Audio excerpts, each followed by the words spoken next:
कुछ और भी ग्रामीण हैं, हम इन लोगों से भी इस घटना के बारे में जानकारी प्राप्त करेंगे और यहाँ की पुलिस की रवैयों के बारे में हम जानने की कोशिश करेंगे कि आखिर इस तरह का पुलिस रवैया यहाँ के लोगों के प्रति क्यों है और यहाँ की पुलिस आखिर किसके दबाव में आकर के कातिलों को संरक्षण दे रही है और कातिलों का साथ दे रही है। क्या नाम है चाचा जी का? पंडित जयचंद्र झा। अच्छा, ये आप उस दिन पूजा में आप भी शामिल थे? जी जी, पूजा में हम लोग जजमान घर घर पूजा कराते हैं, कलश स्थापन कराते हैं।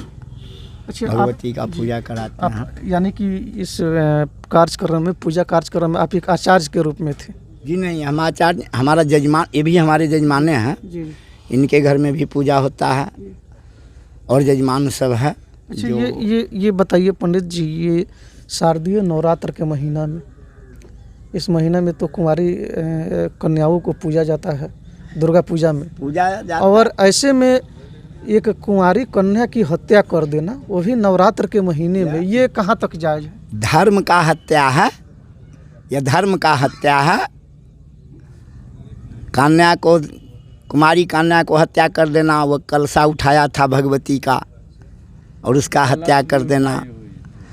और इनको, हमको तो ऐसा लगता है कि जब से मेरा होश हुआ है तब से इनके परिवार से किसी को कोई विग्रह नहीं है। अच्छा, तो इस तरह की घटना कहीं ना कहीं इंसानियत को शर्मसार नहीं? बहुत शर्मसार, बहुत। उस शर्मसार से तो ज़्यादा कानून शर्मसार कर रहा है। तो चलिए, मिला जुला करके कानून के प्रति लोगों के अंदर काफ़ी द्वेष है, कानून के प्रति लोगों के अंदर आक्रोश है। आपका नाम क्या है चाचा? मुकेश कुमार यादव। अच्छा, आप क्या जानते हैं इस घटना के बारे में? घटना के बारे में जानते हैं कि बुआ के 30 तारीख की रात में उठा ली और सुबह में जो है लाश मिला।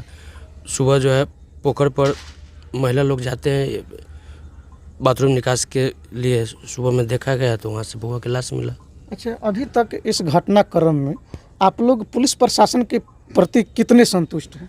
संतुष्ट नहीं है सर, संतुष्ट नहीं है। क्यों संतुष्ट नहीं है? क्या कारण है कि संतुष्ट नहीं है आप?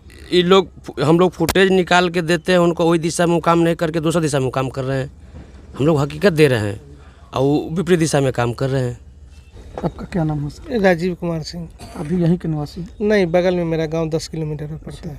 कौन सा गाँव है? तेहबारा जी। अच्छा, इस घटना के बारे में सर आपको? घटना के बारे में जानकारी हुई, उसके बाद सीसीटीवी फुटेज जो निकाला गया, उस फुटेज निकालने के बाद 2 आरोपी जो बच्चे को दिया उसको भी पकड़ा गया।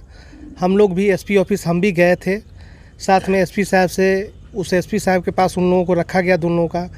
जब एसपी साहब बाहर निकलते हैं तो बाहर निकले तो हम लोग बोले क्या हुआ सर? तो वो बोले कि देखिए, इन दोनों को हम लोग रख लिए हैं, डीएसपी को जांच में देंगे। जांच में दिए या क्या किए नहीं किए पता नहीं चला। उसके बाद हम लोग को पता चलता है कि उल्टा उस आदमी से हम लोगों पे ही, मतलब पीड़ित परिवार पर ही एफआईआर करवा देते हैं कि इन लोगों ने इनका अपहरण किया है। अब इसी से पीड़ित परिवार पर ही एफआईआर करवा दे, एफआईआर उसी लोगों से जिसको हम लोग एसपी साहब को दिए रात में 7 बजे के करीब में।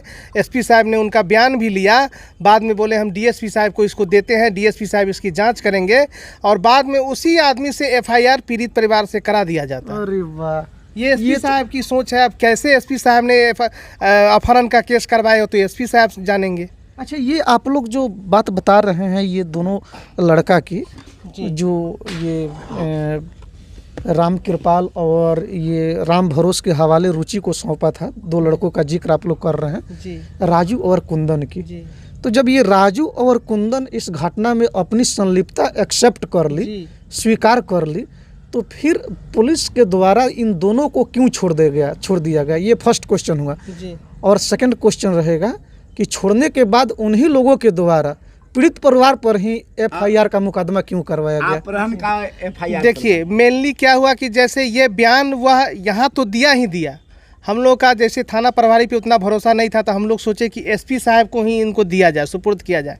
ये तो एसपी साहब बताएंगे कि यह अपहरणकर्ता हम लोगों को कैसे बना दिए पीड़ित परिवार को, समझ नहीं आ रहा है कि एसपी साहब ही मतलब उसको लेते भी हैं आरोपित को। जो आरोपी एसपी साहब के भी समक्ष कहता है कि हमने लिया, हमने राम भरोस चौधरी को दिया, राम कृपाल चौधरी को लिया, आइसक्रीम दे करके बच्चों को लिया, राजू को दिया, राजू ने बोला हमने दिया, उसने गर्दन ममोड़ के हत्या भी किया।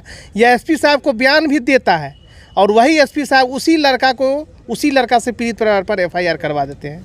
तो बिहार के मौजूदा जीरो टॉलरेंस पर काम करने वाले बिहार के मुख्यमंत्री और सुशासन कुमार बाबू श्री नीतीश कुमार जी, आप देख लीजिए किस तरह एक परिवार के बच्ची की हत्या कर दी जाती है, और ऐसे में उस बच्ची की हत्या में जिन जिन हत्यारों का हाथ है उसमें से कुछ हत्यारों के द्वारा इस कांड में अपनी संजीदगी को एक्सेप्ट भी किया जाता है, और एक्सेप्ट करने के बाद पुलिस प्रशासन उस मुजरिम को छोड़ देता है, और उल्टे में जिसने इस कांड में अपनी संजीदगी स्वीकारी है, अपनी संलिप्तता को स्वीकारी है, उसी के द्वारा पीड़ित परिवार के ऊपर अपहरण का मुकदमा करवा दिया जाता है। ये कैसा न्याय व्यवस्था है, ये कैसा पुलिसिया तंत्र है बिहार का।